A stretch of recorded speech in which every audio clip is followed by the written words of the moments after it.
जय हिंद स्टूडेंट। हमारे चैनल का उद्देश्य आप सभी को सभी विषय का कंसेप्ट से तैयारी कराना है, जिससे आप सभी अपने गोल को प्राप्त कर सकें तथा सफल स्टूडेंट बन सकें। Hello and welcome student, UCI 6 to 12 class में आप सभी का स्वागत है। चलिए आज हम लोग जानेंगे इस चैप्टर 2 में क्वेश्चन आंसर। इसके पहले अगले वाले वीडियो में इस चैप्टर से सभी महत्वपूर्ण टॉपिक पर हम लोगों ने चर्चा किया, सभी बातों को जाना। अब हम लोग इस वीडियो में जानेंगे उनका क्वेश्चन और आंसर। तो ध्यान देंगे कि क्वेश्चन नंबर फर्स्ट का एक कह रहा है कि मानव शरीर की सबसे बड़ी ग्रंथि डैश है, यानी मानव शरीर की सबसे बड़ी ग्रंथि कौन सी है। तो हम लोगों ने थ्योरम में भी पढ़ा था और इस वीडियो के माध्यम से भी मैं आपको याद दिला देना चाहता हूं कि मानव शरीर की सबसे बड़ी ग्रंथि हम लोग यकृत को कहते हैं। तो इसका यानी फर्स्ट का ए का आंसर क्या हो जाएगा बाबू? यकृत।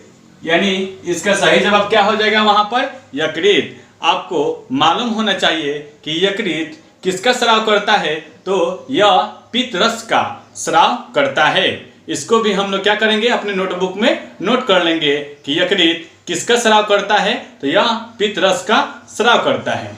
चलिए अब हम लोग क्वेश्चन बी को देखते हैं। तो क्वेश्चन मेरा बी है कि मनुष्य में भोजन का पाचन डैश में शुरू होकर डैश में पूरा होता है।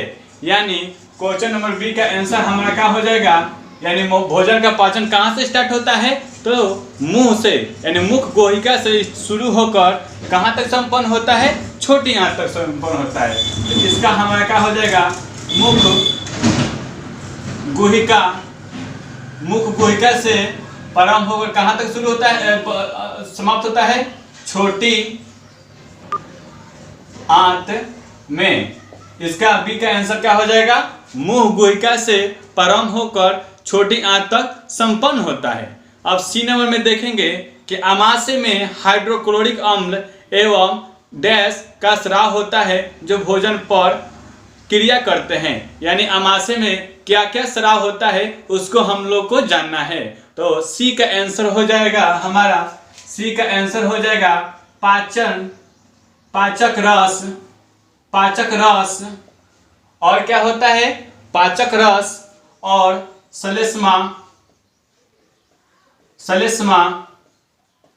इन सब को क्या करता है, वो हमारा पेट यानी आमाशय क्या करता है, श्रावण करता है। किस लिए? भोजन को पचाने के लिए। अब डी नंबर में देख रहे हैं कि मनुष्य में पोषण के मुख्य चरण, यानी मनुष्य में जो भी पोषण की प्रक्रिया होती है, यानी कौन कौन से चरण द्वारा होता है, उस पर हम लोग उसको जानेंगे। तो डी का हमारा आंसर हो जाएगा मनुष्य में पोषण के मुख्य चरण अर्ध ग्रहण, यानी हम लोग क्या कहते हैं, अंत ग्रहण। तो यहाँ पर हमारा डी नंबर में आंसर क्या हो जाएगा, अंत ग्रहण हो जाएगा फर्स्ट में। उसके बाद से क्या होता है, वहां पर अंत ग्रहण करने के बाद से, यानी जो भी हम लोग भोजन करते हैं अंत ग्रहण में ले जाते हैं। उसके बाद से क्या होता है, पाचन। उसके बाद से क्या होता है, पाचन के बाद से क्या होता है जी, अवशोषण।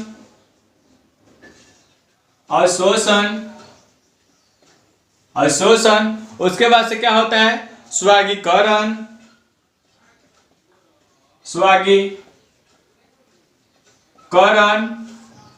और उसके बाद से क्या होता है, निष्क्रमण।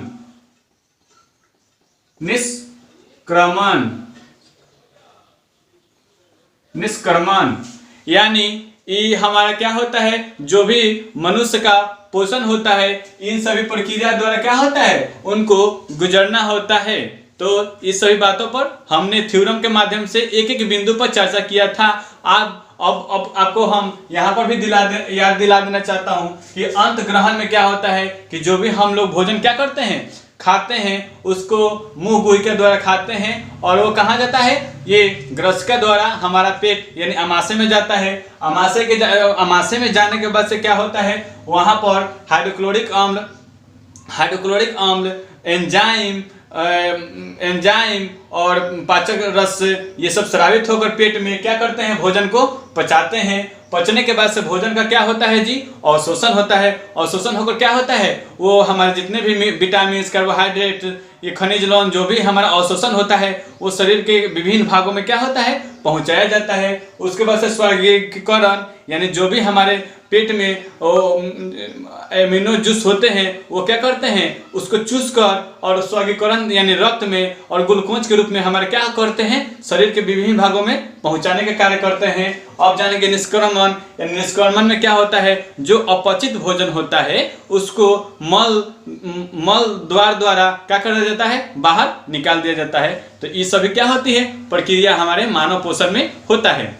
अब ई की बात करेंगे कि अमीबा अपने भोजन को डैश की सहायता से ग्रहण करता है। तो हम लोग जानते हैं कि अमीबा क्या होता है, अमीबा का तो उसका निश्चित आकृति नहीं होती, अमीबा का तो निश्चित आकृति नहीं होती, लेकिन ये क्या करता है, अपने कृत्रिम पदार्थ की सहायता से भोजन को क्या करता है, पकड़ लेता है। यानी उस अपने यहाँ पर उसका कृत्रिम अंगुलियां बनी रहती है जो क्या करता है, कवक या जीवाणु को क्या करता है, अपने कृत्रिम पदार्थ से पकड़ लेता है और उससे क्या करता है, उस अपना भोजन तैयार करता है। तो हमारा ई नंबर आंसर क्या हो जाएगा, पदार्थ। ठीक है, इस तरह हम लोगों ने क्वेश्चन नंबर 1 को सभी आंसर के साथ उसको समझा और किया। अब हम लोग बात करेंगे क्वेश्चन नंबर 2 पर। सही विकल्प पर सही का चिन्ह लगाइए, यानी जो भी हमारा इसमें सही होगा उस पर हमको क्या करना है, उसको सही का टिक करना है। तो देखेंगे 2 के ए नंबर क्वेश्चन कर रहा है कि कुतरने में सहायता करने वाला दांत, और ऑप्शन दिया हुआ है कृतंक, रदनक, अग्रचर्णक, चवर्णक। तो हम लोगों ने बात किया था कि कुतरने में या काटने में हमारा कौन सा दांत सहायता करता है, तो कृतंत कृतंक होगा। तो यहां पर हमारा 2 का क्वेश्चन नंबर 1 को हम लोग क्या करेंगे, समझ लें। इसका स्क्रीनशॉट लेना चाहते हैं तो आप ले सकते हैं।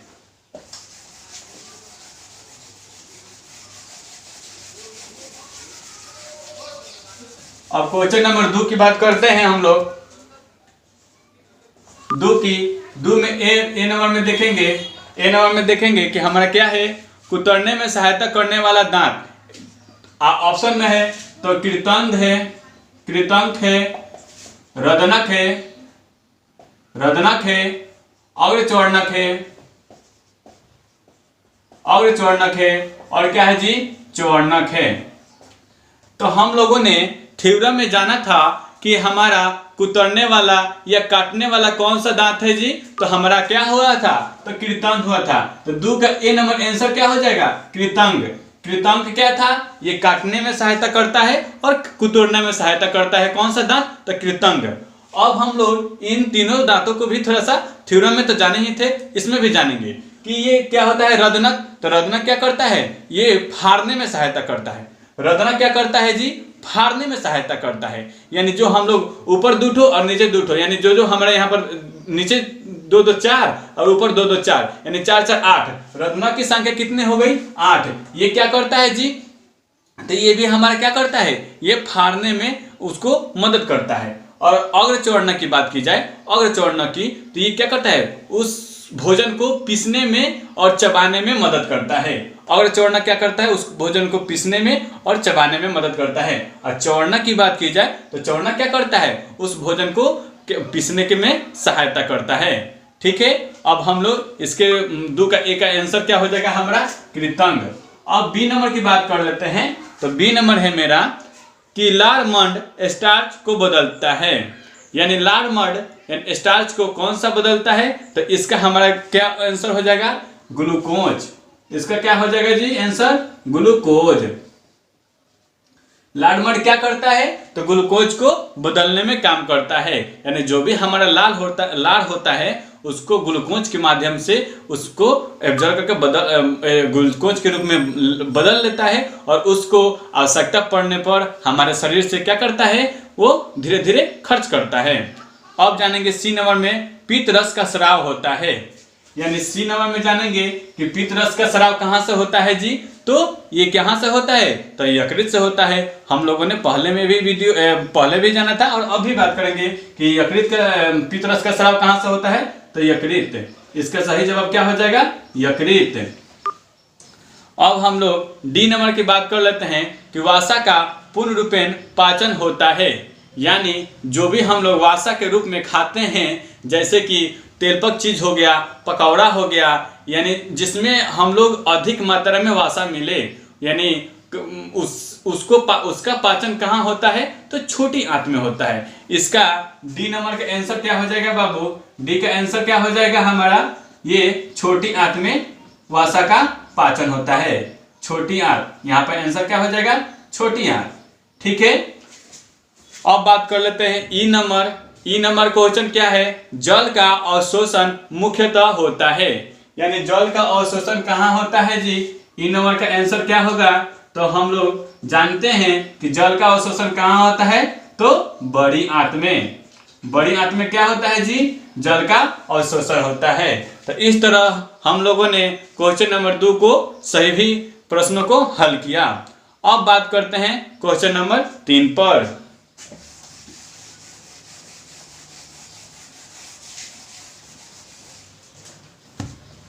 क्वेश्चन नंबर 3 है मेरा, सत्य और असत्य कथनों को चिन्हित कीजिए। यानी क्या करना है? सत्य और असत्य को चिन्हित करना है, चिन्हित करें। यानी यहां पर हम लोग देखेंगे कि कौन सी बात सत्य है और कौन सी बात असत्य है, उसको क्या करना है? उसको चिन्हित करना है। तो देख रहे हैं 3 के ए नंबर में कि अमाशय में हाइड्रोक्लोरिक अम्ल का स्राव होता है। यानी अमाशय बोले तो पेट, यानी पेट में क्या होता है? हाइड्रोक्लोरिक अम्ल का स्राव होता है।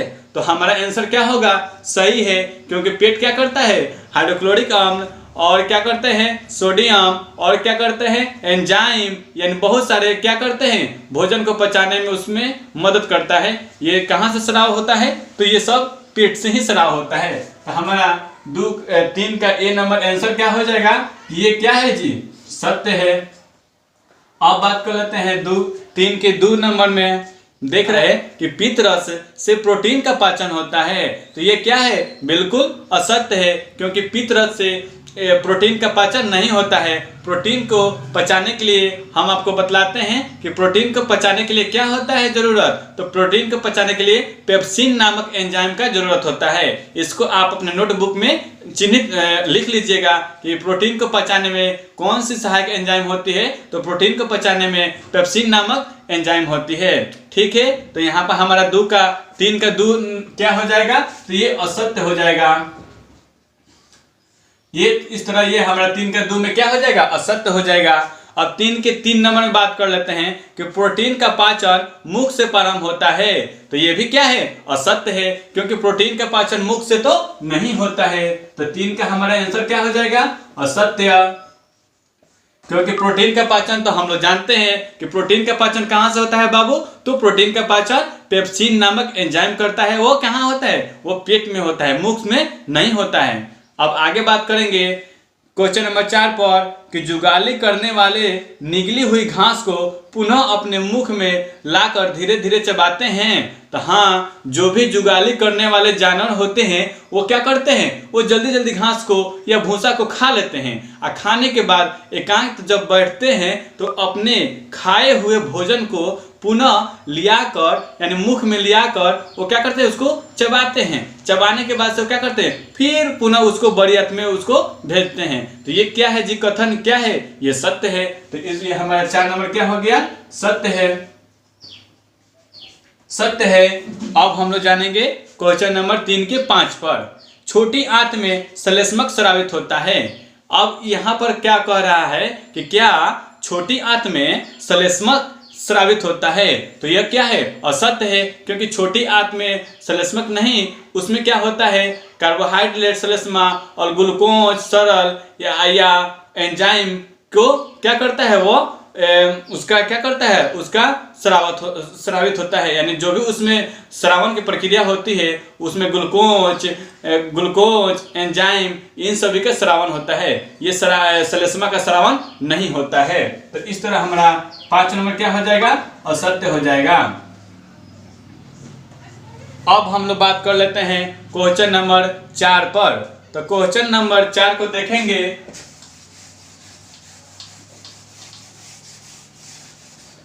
क्वेश्चन नंबर 4 को देखेंगे कि कॉलम ए के कथनों का मिलान कॉलम बी से कीजिए। यानी कॉलम ए और कॉलम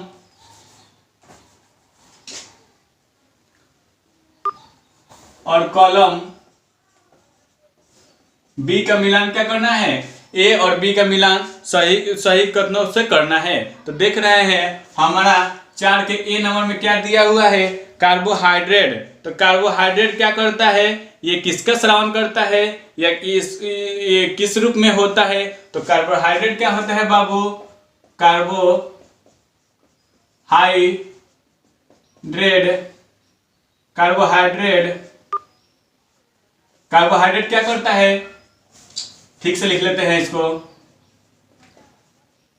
कार्बोहाइड्रेट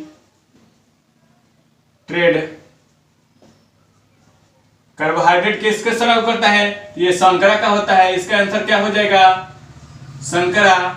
इसका आंसर क्या हो जाएगा, शर्करा। क्योंकि आपको मालूम होना चाहिए कि कार्बोहाइड्रेट हमें किससे मिलता है। तो जितने भी मोटे अनाज हैं, ये भी बात ध्यान रखने वाली है, इसको भी नोटबुक में लिख लीजिएगा कि जितने भी मोटे अनाज हैं जैसे कि गेहूं, चावल, जौ, मक्का, इन सभी में क्या मिलता है, हमें कार्बोहाइड्रेट मिलता है। ठीक है, चीनी में तो कार्बोहाइड्रेट मिलता ही है, यानी मीठे पदार्थ में तो कार्बोहाइड्रेट मिलता ही है। जैसे कि हम लोग मान लीजिए कि रसगुल्ला खा रहे हैं या चीनी खा रहे हैं या जलेबी खा रहे हैं, उसमें क्या मिलता है हमें। तो ये बतलाइएगा इसका आंसर क्या होता है कि हमें मीठे पदार्थ जो भी हम लोग खाद्य के रूप में सेवन करते हैं उसमें क्या होता है, कार्बोहाइड्रेट होता है।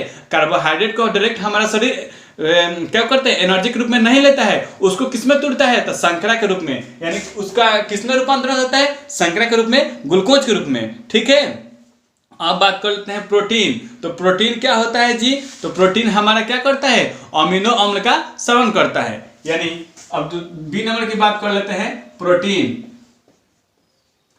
ये प्रोटीन किसका श्रवण करता है, तो अमीनो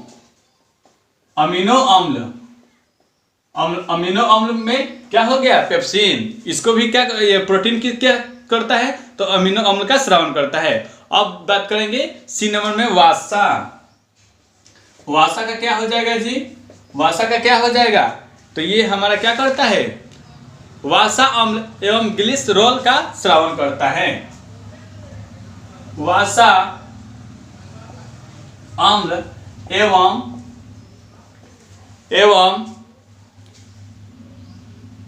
ग्लिसरॉल, इसका क्या करता है, वसा क्या करता है, वसा अम्ल एवं वसा ग्लिसरॉल का श्रवण करता है। अब बात कर लेते हैं पित्त रस। डी नंबर में क्या है मेरा, पित्त रस। ये क्या करता है, ये पित्ताशय में जमा होता है।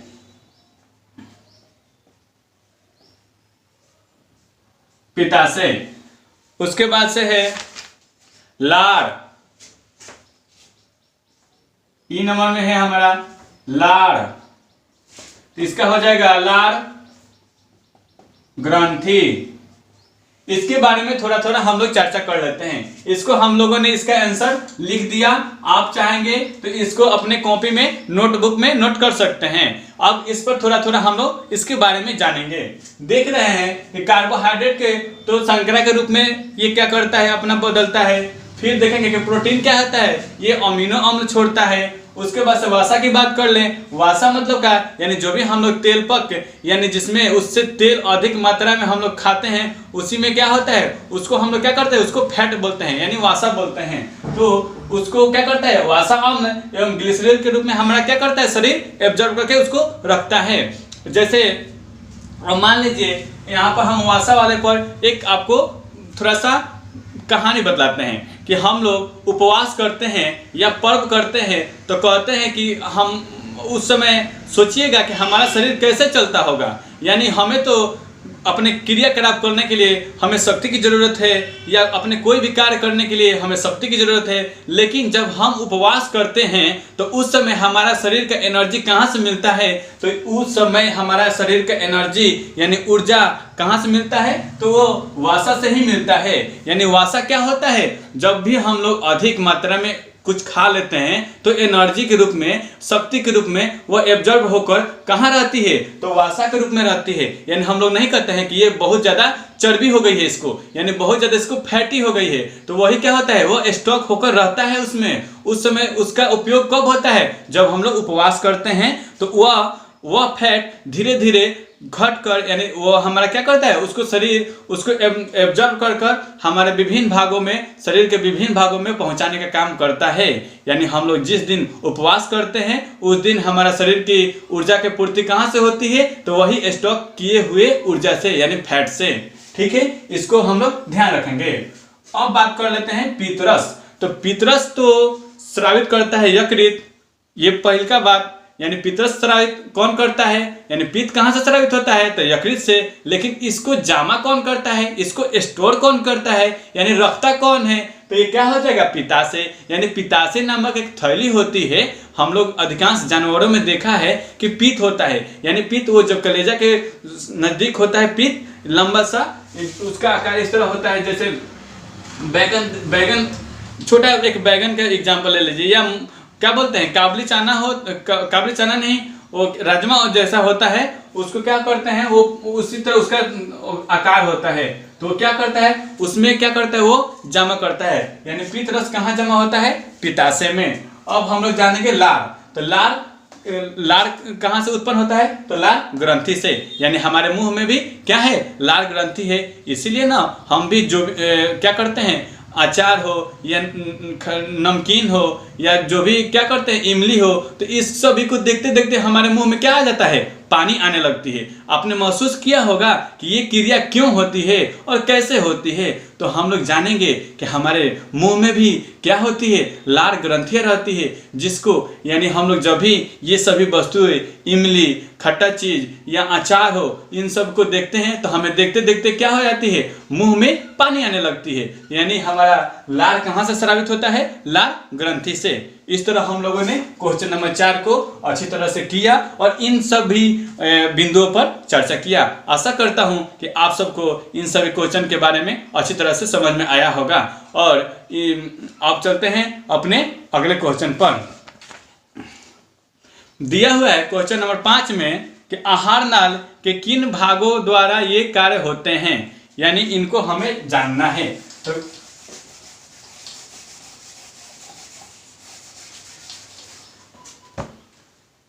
क्वेश्चन नंबर 5 की बात कर लेते हैं। तो क्वेश्चन नंबर 5 है कि आहार के किन भागों द्वारा ये कार्य होते हैं, इनको बताना है। तो 5 का ए नंबर में देख रहे हैं कि भोजन का चबाना, यानी भोजन कहाँ से चबाते हैं? तो हमारे जो मुख गुहिका होती है, मुख गुहिका, यानी भोजन के चबाने में क्या क्या हमारे सहायक होते हैं? तो मुख गुहिका, पहला का आंसर क्या हो जाएगा? मुख गुहिका। मुख गुहिका हो गया। उसके बाद से क्या करते हैं? दांत, यानी दांत क्या करते हैं? उसको काटने में, चबाने में, छोटे छोटे टुकड़ा बनाने में मदद करते हैं, तो दांत हो गया। फिर देखेंगे आगे, उसके बाद से क्या करता है? चौड़नक, यानी जो भी हमारे दांत का कार्य है चौड़नक या चबाने में कार्य करता है, वो क्या हो जाएगा? चौड़नक। ठीक है, तो ये हमारा क्या हो गया? भोजन का चबाना। तो मुख गुहिका से प्रारंभ होता है, दांत उसमें क्या करता है? चौड़नक में, यानी चबाने में क्या करता है? उसको मदद करता है। अब हम लोग बात कर लेते हैं 5 के 2 नंबर में। तो 5 के 2 नंबर में दिया हुआ है कि जीवाणु नष्ट होना, यानी जीवाणु का नष्ट कहाँ होता है? तो हमारे पेट, यानी अमाशय में। अमाशय में क्या होता है? हाइड्रोक्लोरिक अम्ल तो रहता ही है, और वहां पर क्या होता है? हाइड्रोक्लोरिक अम्ल क्या करता है? वो और एंजाइम सब मिलकर क्या करते हैं? जो भी हमारे खाना के माध्यम से जो हानिकारक जीवाणु चले जाते हैं, उनको नष्ट कहाँ होता है? पेट में ही उसको मार दिया जाता है। तो यहाँ पर हमारा क्या हो जाएगा? यहाँ पर आंसर क्या हो जाएगा? अमाशय। अमाशय, अमाशय, अमाशय में कौन क्या चीज? तो हाइड्रोक्लोरिक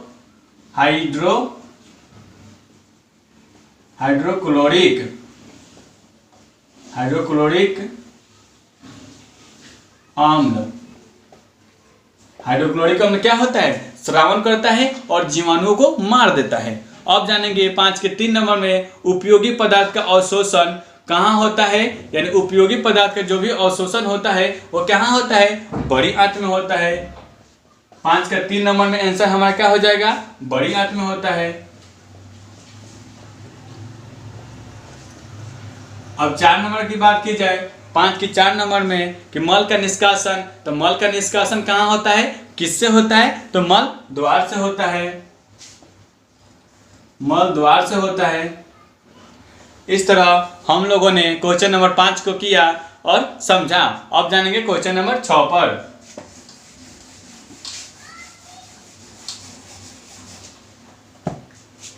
क्वेश्चन नंबर 6 दिया हुआ है कि एक शब्द में उत्तर दीजिए, यानी उसको क्या करना है, एक शब्द में उत्तर देना है। तो हम देखेंगे क्वेश्चन नंबर 6 के फर्स्ट में कि मानव शरीर में पाए जाने वाला कठोरतम पदार्थ है।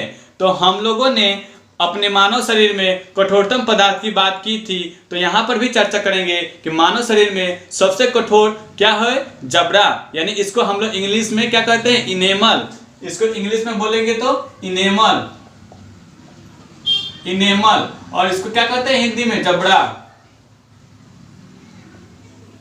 जबड़ा, जबड़ा होता है जो हमारा दांत को, जो ऊपरी हिस्सा वाले भाग होते हैं, यानी जो भी हमारे ये ऊपर वाला और नीचे वाला दांत के जो पकड़ कर रखे हुए हैं वही क्या है, उसी को हम लोग क्या कहते हैं, जबड़ा कहते हैं, जो हमारे शरीर के सबसे कठोरतम पदार्थ हैं। अब क्वेश्चन नंबर 6 के 2 की बात करेंगे।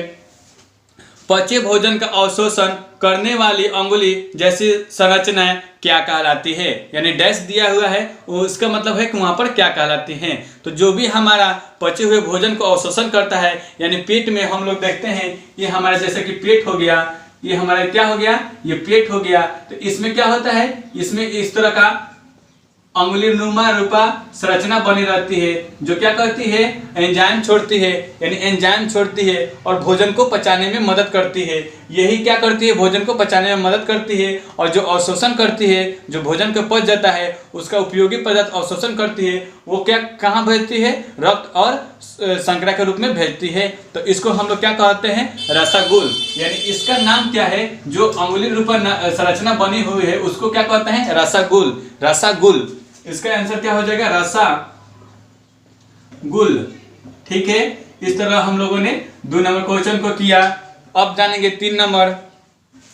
घास खाने वाले जंतुओं में सेलुलोज का पाचन स्थान कहाँ होता है, यानी जो भी घास चरने वाले जानवर है उनका सेलुलोज का पाचन स्थान कहाँ होता है। तो रुमेन नामक एक क्या बोलते हैं, आंत होती है, वो उसमें क्या होता है, उसका सेलुलोज का पाचन होता है। तो 3 नंबर हमारा क्या हो जाएगा, रुमेन।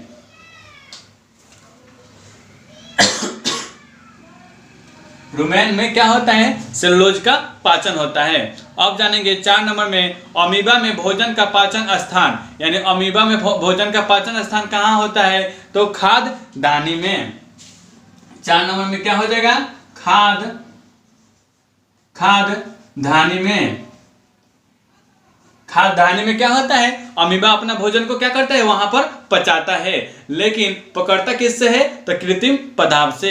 इसको ध्यान रखेंगे, यहाँ पर 2 तरह का कार्य बनता है, क्योंकि अमीबा का तो अपना पैर नहीं होता है, लेकिन वो अपना शिकार कैसे करता है, तो कृत्रिम पदार्थ से, और पचाता कहाँ है, तो खाद्यदानी में। ठीक है, तो इसका आंसर क्या हो जाएगा, खाद्यदानी। अब यहाँ पर जानेंगे कि भोजन के अवयवों में उपयोगी पदार्थ संश्लेषण की प्रक्रिया क्या है जी, जटिल है, यानी जो भी हम लोग भोजन करते हैं उसका क्या होता है, वो किस रूप में होता है, तो वह जटिल रूप में क्या होता है, उस जटिल रूप में बना होता है,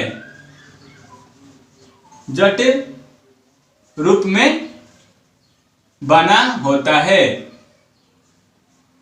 इस तरह हम लोगों ने क्वेश्चन नंबर 6 को पूरी तरह से किया। अब जानेंगे क्वेश्चन नंबर 7 को। नेक्स्ट स्लाइड 7 की बात करेंगे। देख रहे हैं कि कारण बतलाएं, यानी 7 के ए में दिया हुआ है कि मनुष्य में सेलुलोज का पाचन नहीं होता है, इसका कारण बतलाना है। तो हम जानते हैं कि सेलुलोज का पाचन क्या करते हैं, रुमिनेट नामक, यानी रुमिनेट जो जानवर होते हैं, जो घास खाने वाले जानवर होते हैं, उसमें उसमें क्या होता है, सेलुलोज का पाचन होता है। लेकिन मनुष्य में पाचन ये नहीं होता है, क्योंकि सेलुलोज को पचाने के लिए जीवाणु की जरूरत होती है, जो रेगुलेट नामक जानवर में पाया जाता है। जैसे कि गाय, ये सब क्या है, गाय के थैली में क्या होता है, जीवाणु पाया जाता है, यानी उसके अर्धनाल थैली में जीवाणु पाया जाता है, जो सेलुलोज की पचाने में मदद करता है। और साथ ही साथ जानेंगे कि सेलुलोज का पचाने में बहुत लंबी प्रक्रिया होती है। ये 7 का ए नंबर आंसर हो जाएगा। अब बात कर लेते हैं 7 के बी नंबर में। देख रहे हैं कि अमीबा की खाद्यान्नी में भोजन का पाचन होता है, यानी जानेंगे कि अमीबा के खाद्यान्नी में भोजन का पाचन होता है, तो इसका हो जाएगा आंसर हाँ, क्योंकि अमीबा क्या करता है, अपने पदार्थ द्वारा भोजन को पकड़कर, यानी मान लीजिए कि ये हमारा अमीबा हो गया, ये क्या करता है, यहाँ पर कोई कवक या जीवाणु है तो अपने क्या करता है, ये बाहरी बने हुए कृत्रिम पदार्थ को सहायता से इसको क्या करता है, मोड़कर, यानी इस तरह मुड़कर, ये क्या करता है, इस तरह मुड़कर, यानी इसको इस तरह मुड़कर इसको क्या करता है, अपने शिकार को पकड़ लेता है। और पकड़ने के बाद ये कहाँ चला जाता है, ये खाद्यान्नी में चला जाता है। यानी जो भी अमीबा भोजन को पकड़ता है उसको खाद्यान्नी में ले जाकर पहुंचा देता है, और खाद्यान्नी में क्या होता है, भोजन का एंजाइम द्वारा श्रवण होता है और भोजन वहां पर पचता है, जिससे अमीबा का क्या होता है, उसका विकास होता है, उसकी गतिशीलता बढ़ती है और वह अपने जीवन यानी जनन क्षमता को बनाए रखता है। तो इसका आंसर ये हो जाएगा। अब बात कर लेते हैं क्वेश्चन नंबर 7 के सी में। देखेंगे कि कह रहा है कि वायु नली तथा भोजन नली का संबंध ग्रसनी से है, फिर भी भोजन वायु नली में नहीं जाती, ऐसा क्यों? मान लीजिए कि हम लोग जो भी भोजन खाते हैं या सांस लेते हैं वो क्या है जी, उसका रास्ता एक ही है, लेकिन यहाँ पर कह रहा है कि उसमें भोजन नहीं जाता है, क्यों? तो हम लोग जानते हैं कि एपिटेलिमस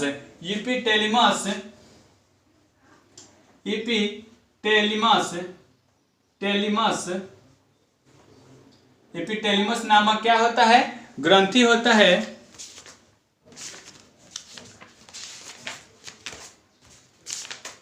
देख रहे हैं यहाँ पर एपिग्लोटिस है, सॉरी, यहाँ पर देखेंगे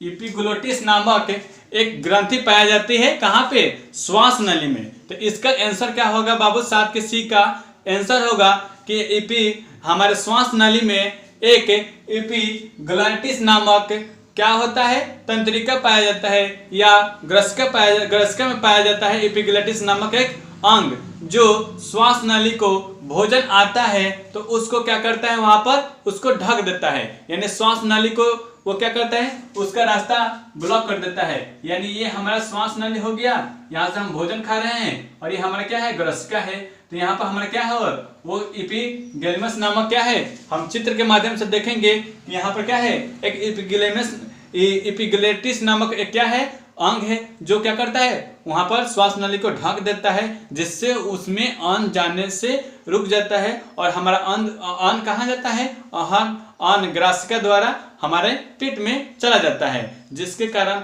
हम लोग को भोजन और श्वास लेने में कठिनाई नहीं होती है। ये सब घटना किसके कारण होता है, तो एपिग्लोटिस नामक अंग के कारण या तंत्रिका तंत्र के कारण। अब हम लोग जानेंगे क्वेश्चन नंबर 8 की बात करते हैं कि छोटी आंत में किन ग्रंथियों का स्राव होता है, पाचन में उनकी क्या भूमिका है, इसके बारे में जानेंगे। तो क्वेश्चन नंबर 8 की बात करते हैं तो इसका आंसर हो जाएगा, क्वेश्चन नंबर 8 की बात करेंगे, 8 की बात करते हैं तो देख रहे हैं कि यहाँ पर छोटी आंत में किन ग्रंथियों का स्राव आते हैं, पाचन में उसकी क्या भूमिका है। तो छोटी, इसका आंसर लिखिएगा कि छोटी आंत की दीवारों से स्रावित आंत रस आंशिक रूप से पचे हुए भोजन पर क्रिया करते हैं, उसे पूर्ण रूप से पचा लेते हैं तथा उसको क्या करते हैं, मल द्वारा बाहर निकाल देते हैं। इनका 8 का ए का आंसर होगा। अब बात कर लेते हैं 9 नंबर में कि अमीबा में पोषण की प्रक्रिया मानव से भिन्न है कैसे। यानी बतलाना है कि अमीबा में जो भी पोषण की प्रक्रिया है वो मानव से भिन्न है, वो कैसे। तो इसका आंसर होगा कि अमीबा में भोजन की प्रक्रिया मानव से भिन्न है, इसलिए कि अमीबा अपना पाचन प्रक्रिया सरल है। यानी जो भी अमीबा का पाचन प्रक्रिया है वो क्या है, मनुष्य से सरल है, जबकि मनुष्य में यह जटिल प्रक्रिया है।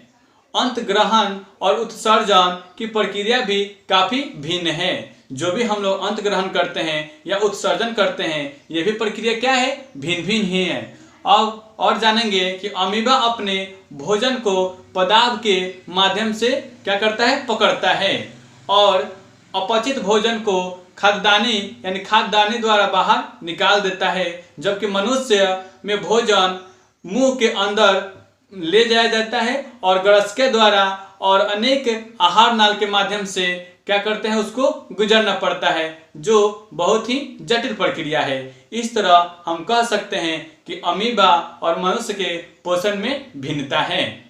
अब क्वेश्चन नंबर 10 की बात करेंगे कि मनुष्य में पाए जाने वाले दांत तथा उनके कार्य को लिखें।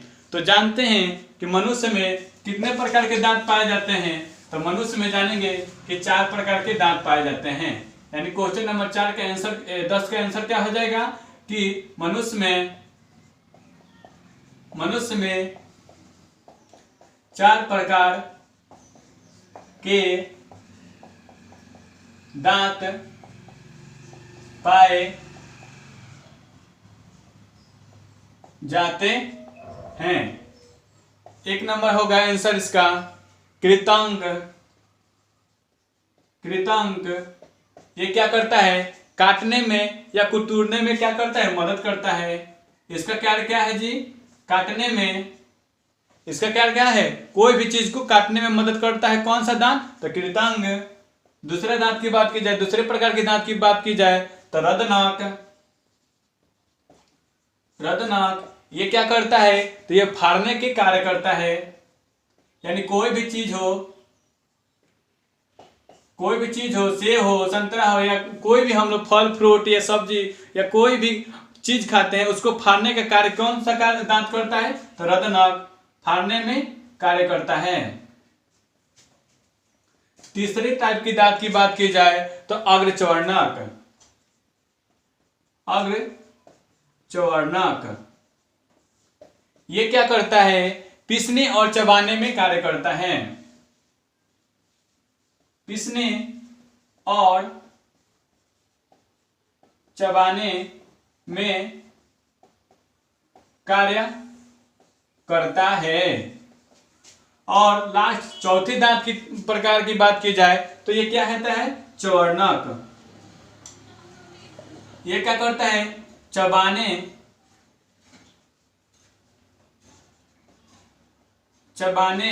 में मदद करता है। इस तरह हम लोगों ने जाना कि मनुष्य के 4 प्रकार के दांत हैं और वो चारों दांतों का कार्य अलग अलग है।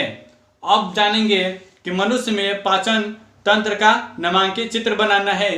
यानी मनुष्य का पाचन तंत्र कैसे होता है और उसको किस किस माध्यम से गुजरना पड़ता है, इसको 11 नंबर क्वेश्चन की बात करने वाले हैं। तो देखेंगे, यहाँ पर देखेंगे, इसको पहले हम मिटा देते हैं।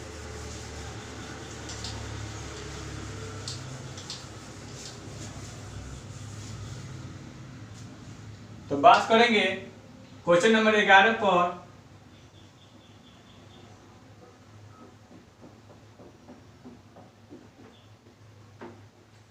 क्वेश्चन नंबर 11 बोल रहा है कि हमें मनुष्य के पाचन तंत्र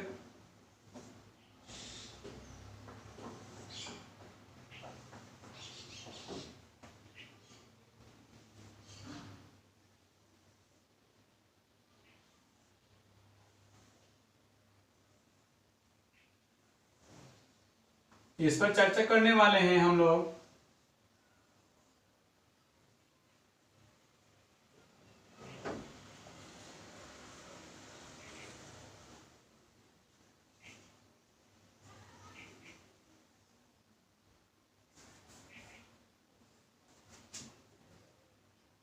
देखेंगे कि मनुष्य का आहार नाल कैसे हम लोग बनाते हैं, उसका नामांकित चित्र कैसे जानेंगे, यहाँ पर हम लोग बात करने वाले हैं। ये हमारा मुख गोइका हो गया। मुख गोइका के माध्यम से अग्र ग्रहण के सहायता से यहाँ होते हुए ग्रसिका के होते हुए यहाँ हम लोग अपने पेट के पास अब यहाँ से ये हमारा छोटी छोटी आंतें हैं जो बहुत ही, ये हमारा फेफड़ा है और इधर हमारा ये दिल है। तो इस तरह हम लोग देखें कि यहाँ पर ये हमारा मुख गोइका हो गया। ये हमारा क्या हो गया? मुख गोहिका हो गया। उसके बाद से ये जो लंबा प्रक्रिया आया हुआ है यहाँ से ये जो लंबा प्रक्रिया आया हुआ है इसको हम लोग ग्रसिका के नाम से जानते हैं। ग्रसिका आया और फिर ये जो हमारा यहाँ पर यू आकार का जो फिगर बना हुआ है इसको हम लोग स्टमक यानी आमाशय कहते